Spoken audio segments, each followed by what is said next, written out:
Welcome, everyone, to the CDO Magazine series of one-on-one interviews with CDOs, data leaders, and key influencers. You're listening to Robert Lutton, Vice President of Central Consultants.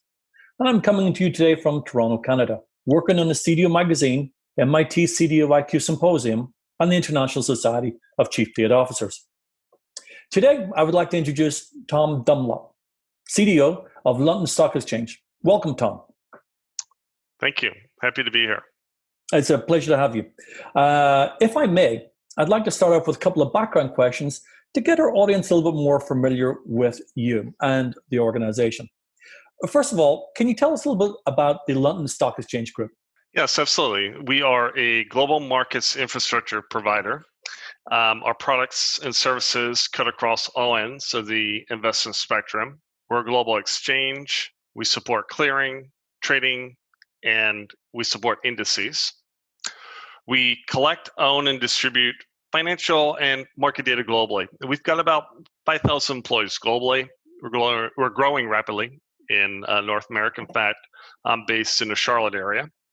And I joined in 2018 to oversee the global acquisition, maintenance, management, and governance of data that's used within the London Stock Exchange Group's Information Services Division, and I'm now directing that function group-wide.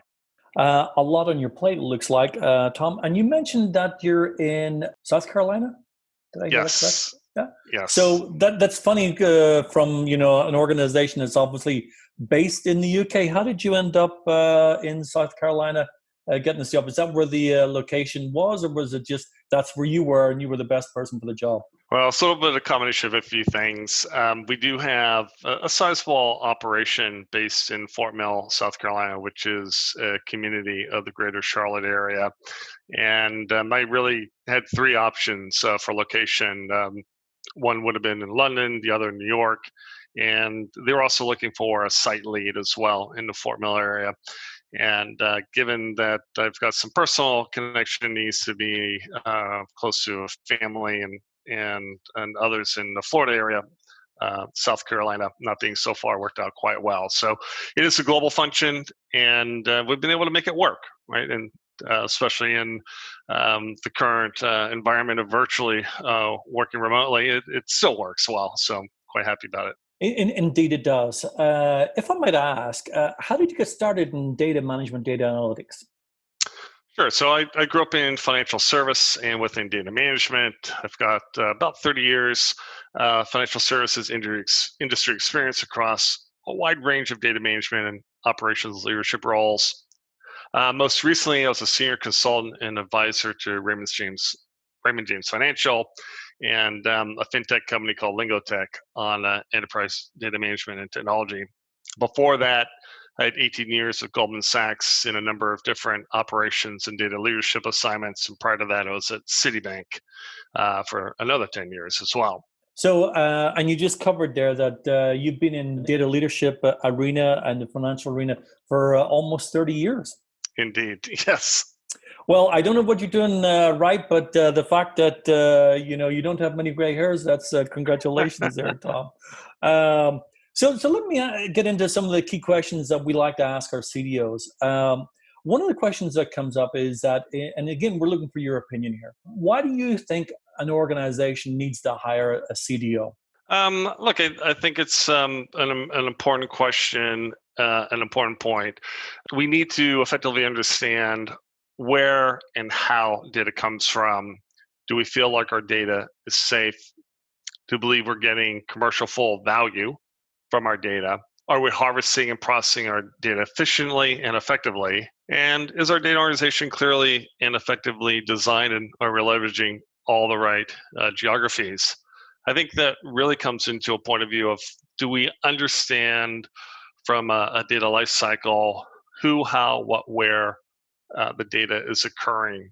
So if you think about in terms of how you govern the data, who are the registrants internally or externally? What are the different use cases? What are the controls around ensuring data quality? How's data permission for use?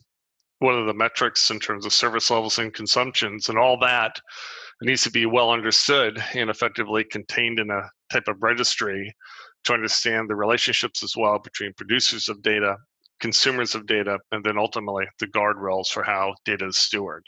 So all those become really, really important so that you avoid things across the company like duplicates, or you may have a scenario where the use cases are misunderstood. Even though it's the same data point, it could be used for differing reasons. Both could be right, they could be wrong as well in terms of that interpretation. So it's important to harmonize all of that.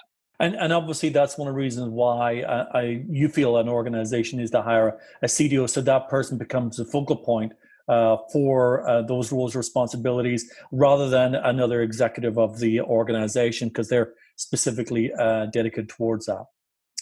Yeah, I would just say I'd add to that point as well that it's the role that I think really comes into play is around data capabilities and governance that allows for control, or allows for risk mitigation, ensures data quality at source. We partner with business lines in terms of data as a product, data as a commercial outcome.